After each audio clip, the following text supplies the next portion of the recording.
Hi, welcome back. We're the Book Mavens. I'm Rachel. This is Amanda, and today we're going to be wrapping up our discussion about the Daevabad trilogy with Empire of Gold by S.A. Chakraborty. Here we are. The third and final installment. It is. Yep. If you watched our previous episodes, they're kind of spread out because we originally had started to read this one with a book group, and then it kind of fell apart and we left them behind. We did. Sorry, ladies. But the last book was so frustrating. It was so infuriating. It was well written. It was not incredible. That wasn't the issue. Book. It was an incredible book. That's why I was so invested. So if go back, watch that episode. Refresh. You can figure out why. But this book picks up where the other one left off. Yeah. Dada and Manaiza with Kava have basically taken Daevabad. Mm-hmm. Mungadir is believed to be dead by Ali and Nari, who have escaped the city, and they are now in Cairo. But he's, and that's where we pick up. So Daevabad is basically in ruins because they've come in and killed thousands of Katanis and Gaziris. And basically they're trying to maintain their hold on the city. And that's where this book starts. Mm-hmm. So if you want to read it on your own, now's the time, because we're going to start talking about how we feel about how this wraps up. So we really just want to talk about how this series ended, because it was such an emotional roller coaster from the first book all the way to now. Yeah, I'm so invested in these characters. It's really hard to talk too much about the plot because it's so heavy on the political side that it gets very convoluted. So, the ending of the book, of course, is fabulous. How they wrapped everything up, or how she wrapped everything up, was just masterful. But there are so many interesting takeaways from this idea of people who have kind of been forced to live together and have very differing ideologies when it comes to how that's supposed to be. And this idea of people coming in from the outside, believing that what they're going to do is going to set people free and, bring them back to power and to rule, and that everybody's just going to fall in line and be okay with that. And it just reflects history so well, I think, in terms of how we see these things, that this desire to be seen as a savior when you're really a monster is just very interesting. I think there's something to be said too about the stories that we tell ourselves. Yeah. The stories that we tell and we pass down to make it okay. That's how humans deal with, really how we deal with our actions, is that we frame them for ourselves in a way that we can live with. And that gets really put into really harsh context in this book. So I think the most tragic character for me of this book and of the series overall continues to be Dada, who really comes to his own reckoning. He's just so broken, honestly, and he has done terrible things, and he does do terrible things. And even though you understand how he got there, you're still so frustrated, because even as he's questioning, you're like, well, then stop. And he questions considerably. Consistently. Yeah. And but then he just continues to be used and taken advantage of, and he just breaks your heart. And then in the end, it's just, she does it so beautifully. It's not the ending you want. You wanted, in book one, I'd have told you Nari and Dada or nothing. And now I'm just this is so much more perfect. It's so beautiful. It doesn't, he basically is exiling again. He's exiled again from the city because he can't stay there because of... But also everything he decides to do is his choice. He chooses at the end. Yeah. He has choice and freedom. And he decides to choose it to try to kind of redeem himself in his own eyes as well. Is he knows he's going to live, thousands of years. And he knows that, so he goes out, basically he goes looking for lost souls like him. He goes looking for the other people who may have been forgotten that the Shafit had enslaved. He's going to go find their relics. And he's not going to stop until he finds them all. So, it's a life term for him. Yeah. And but he makes that choice on his own, and he makes the decision to finally leave the city on his own. I mean, I think he kind of knows he has to. Mm-hmm. That he could have tried to stay, and I think it would have made things far more complicated. I don't know if it was just about trying to stay. I don't think he ever really thought that he could. I think it was just about what to do at the point of being exiled, that I can't stay in Daevabad, so what am I going to do with the rest of eternity? And the fact that he makes the decision to do something, try, not to necessarily right the wrongs, because there's no way you can bring these people back that he killed. There's no way. But to try and pay penance and to try and help people. He's no longer going to be killing anyone, you know? And that's the best you can hope for an immortal. You know, like, what else are you going to do? But it's so that he makes a decision. He doesn't just decide to disappear and go off and do whatever he wants. He self-sentences. And I think that to me, it made you feel okay to love him again as a character, because he does some really heinous things. And yes, he does it in the name of Manaiza and what he thinks is going to be the right thing, but he knows what he's doing is wrong, and he does it anyway. And so there's a lot there. So you feel at peace. And that's the thing, you totally know why. He was brainwashed so young to believe that they knew best, and, like, you know what I mean? So it's one of those where, like, you completely understand how he got to the place he's in, but it doesn't break your heart any less. And I think that's maybe the most beautiful part, is that you're right, it ends on a choice, and that for him is the exceptional outcome. Oh, a lot of what these characters go through is about choice. I mean, it just is. And I mean, even Ollie, in terms of his journey in claiming this other part of his ancestry, this Marid, right, and what he sacrifices to be the best version of himself, to help as many people as he can. You know, he's incredibly self-sacrificing, and so is Nari. And to have them, like, we were talking about this earlier, like, we just hated the idea of Nari and Ollie ending up together in the first because he seemed so immature, and we were so pro Dada that, you know, and then the second book, everything's just a mishmash. But you see Nari and Ollie working together, because we know several years pass in the second book that they've really grown. Matured. It's probably like 10 years later total by the time, because in the second book there's a 5-year jump. But then it's only like another year. I don't think it's 10. Oh, you're probably right. Yeah. No, you're probably right, because I forgot Ollie being in the desert was at the same time as Nari. So, you know, time has passed. They've both matured. She's learned the land better. And I think that matters in terms of her decision. It's just, it's so well done. And Nari just desperately wants to belong. She wants to feel at home and accepted, and I think she and Ollie eventually find out with each other, like, that they're both just the right kind of different for the other. And I really like the kind of slow burn nature of it, that they're friends. That's, you know, in the second book they were friends. They were friends, or no, the first book. Well, the first book, but the problem with the first book with their relationship is that Arabic? They started as friends, though. Right, but where you see this tentative friendship, but to me, the friendship doesn't solidify until the second book, because there's so much manipulation that happens with their relationship in the first book.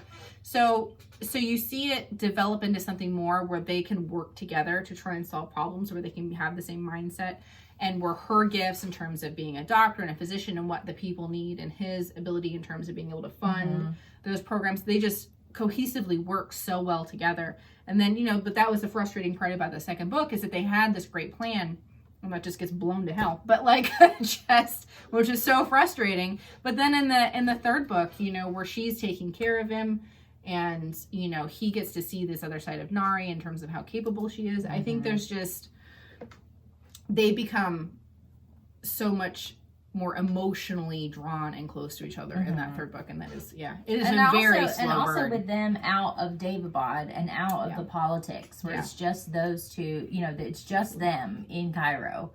They're able to be honest with each other in a way that they had never been before, and I think that really becomes the key, is that they decide to be, you know, brutally honest. We're going to be honest about everything, no matter how awful it is. And that is, I think, what allows them to move forward, because they kind of remove the suspicion of the other's motives with honesty. But Ollie is I really come around to him, because in the first book I was so unsold on him, because I'm like, he's kind of, I mean, he was just kind of a little self-righteous. Yeah. Kind of a lot self-righteous, if we're honest. But he was well-intentioned, and he but he was immature. He was young. And I think the Chakraborty's ability to mature her characters over the course of this book is so subtle and masterfully done that I think that's part of the emotional toll, is like, you just get so invested in them because you're watching them progress as people despite these like horrifying circumstances they're in. And it's just really, gosh, well done. It's just well done. It is well done. But I like that so much of it, like I said before, it's just about the choices that they make better choices now. They make more informed decisions and being willing to pay the price for some of those decisions, and what they're not willing to give up in their decisions and to fight for those things, I think is really, really cool. And there's just some really great, just really illustrative things that happen in here. It is really written well. Oh, it's beautifully all written. of like these kind of like mythological creatures and everything. I mean, it's just really, really rich. Yes. Yeah. So a lot of detail. I have to say though, I'm gonna have to give Chakraborty the award. Okay. This might be the best villain I've ever read, and by best I mean I just found myself utterly, deeply disturbed and horrified by Manisa. Like, she's wow. She is somebody who has given up so much. I mean, because she really was enslaved for a long period of time. The same way Nari enslavement, right? But instead of with Nari, but Nari's not nearly as long. But like, that's true. But like, but that same function, like he would use the people she cared about to hurt her, not her. I think most people can handle themselves being hurt. Yeah, absolutely. The way that he keeps them in line, is by hurting the people they care about. Love is a weakness, is what she says. But then you just want to think that if somebody has faced that level of cruelty, that they would never want to do that to someone else. But she literally just becomes a carbon copy and then takes it 5 steps further. Yeah. And she becomes the thing that she most hated. Yeah, and it's just like this downward spiral. There's never going to be an opportunity for Manisa to get out of that hole. There's just no way. I mean, she committed a genocidal event in the second book, and then her thinking that everyone's just going to worship her for it.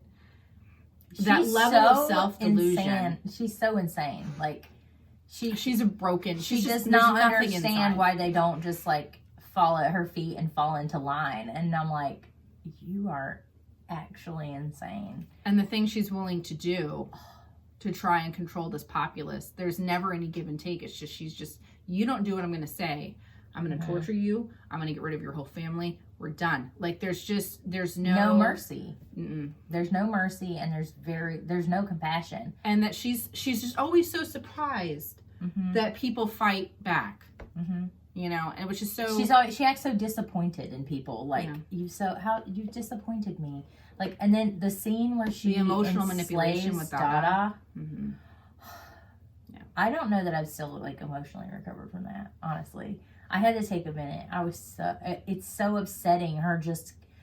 She's so casual in her cruelty, and it's not just like, it's cruelty at a magnified scale.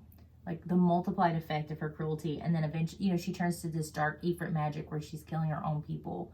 I mean, it's honestly, she is the most horrifying villain I've ever met. And you realize at this level of corruption, like decades before all of this, I mean, you find out about, her true relationship with Nari, her relationship with her brother, and the outcome of that. I mean, she is so messed up. So messed up. We were comparing it, so if you've been on our channel a long time, if you go back and look at when we were reading Robin Hobb's Live Ship trilogy, we had very conflicting feelings about the character Kenneth, who is another one. I would put them, in terms of the way that the character is developed, Kenneth and Manisa are on level. The authors just take you on this incredible journey And so you just have this incredibly deep understanding of their motivations and how they became as damaged as they are. And then, you know, it just creates a lot more conflicting emotions. Now, the difference being, Kenneth is a gray character, right, pretty much the whole way through, right till the end. Manyza, no, I'm suspicious of her from the get-go. You know there's something off about her from the get-go. I mean, you know that about Kenneth, but the thing is that with Kenneth, good things happen to people around them through kind of weird ways. But I mean, like, he didn't have this overall incredibly negative impact on the people around him. Like Manyza brings nothing but pain to everyone around her. Nobody benefits from Manyza. Yeah. Like, but no one. But the quality of the writing, on par. Absolutely. On par. Yeah. I mean, but like I said, Manyza, I am suspicious of her from the beginning, and very quickly she proves my suspicions correct, that she is an insane, mad woman. Like, she's mad, and it's I mean, I can't even describe it, guys. It's haunting. Well, it's just to have somebody that's written so well in terms of how they've completely shut down emotionally. It's hard to read sometimes, but like, truly, I mean, she's a monster. I mean, just an utter monster. And yeah, and it is written expertly. There's no question about it. So, I mean, it is very it's the unexpected nature of her being a monster, because, you know, by being a Banu Nahida, I think it's the quiet monstrosity that just sticks with you. But it gets bigger and bigger. And it just keeps growing and growing and growing. And it's just like, I mean, wow. I mean, this is a woman who's drowning. As soon as she takes Daevabad, she's drowning. There's no way for her to end up with any kind of outcome that she truly wants without utter destruction of everything. And what a price to pay. And that she's willing to pay it. Like, yeah. It's like the ultimate totalitarian it's something. It's amazing. But it's, like I said, the book in the end, it's such an emotional roller coaster.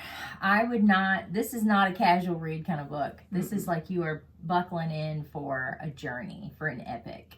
It's so well written, though. I mean, it's hard to put down. It is very hard to put down. I would recommend this to people, but I would warn them that prepare yourself for an emotional experience. This is not a casual read. This one's going to stick with you, and you're going to think about it. You do. For a long while afterwards. I mean, in terms of recommending this book, absolutely. I'd recommend it to anybody who is a fan of an interesting magic system, incredible complex world building, because you have a lot of that, and people who really like political aspects to what they're reading, because this is highly political. Absolutely. So, I mean, I would recommend this to anybody who likes a dense read, because there's a lot of detail. So, you know, people who are in for like the long haul, because these are not small books. So people who really like an environmentally complex, political, well-developed book, this is going to get you there. Now, on the other hand, if you're hoping that this is going to be with like a romance element, very light, and it is way far down, I think, in terms of overall plot. I mean, it's in there, but it's more about the emotional connection between two characters than necessarily any kind of physical payoff. So if you're hoping for that, this would not be a book I would recommend. If that's what you're looking for above all, that it wouldn't be this one. So, but tremendously well-developed characters. If you're a character-driven reader like I am, this is for you. This is an excellent book. Yeah. Yeah. Well, that's it for this episode for us. We look forward to seeing you next time and to talk about some new projects we have in the works. And like and subscribe, and please feel free to comment. Let us know what you thought of these books, or if you're interested in reading them based off our recommendation. We'd love to know. And we'll see you next time. Bye.